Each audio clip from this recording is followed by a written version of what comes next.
Hello ka-organic! Welcome to my vlog! So before ako magpatuloy sa mga hindi pa nakasubscribe dyan sa ating YouTube channel, please click like and subscribe na para updated kayo sa next video na i-upload ko. Thank you very much! So ito na yung gi-harvest namin na Pigeon pea or sa Ilonggo, kadyos. Masarap ito sa yung KBL, yung kadyos baboy langka. Ayan. For similya ito siya. Itanim namin siya para mag-produce pa siya ng maraming bunga. Ayan.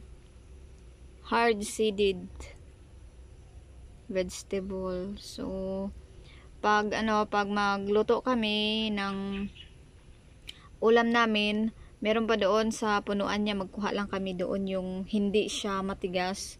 Kasi yun talaga yung ideal na ginagamit sa pagluto ng KBL or kadyos baboy langka. Ayan. Pigeon pea.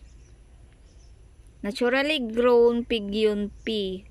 Naturally grown or organically grown. Kasi hindi kami naggamit ng mga synthetic na abono pag grow nito. Yung ginamit lang namin is vermicast. Yun lang. Nagbasal lang once, and then hanggang tuloy-tuloy na siya pag harvest niya. Hindi na kami naglagay ng pampataba niya. Yun lang, yung pagbasal lang. So yun lang muna for today's video. Thank you for watching and see you to my next vlog. Go organic! Pigeon pea, kadyos.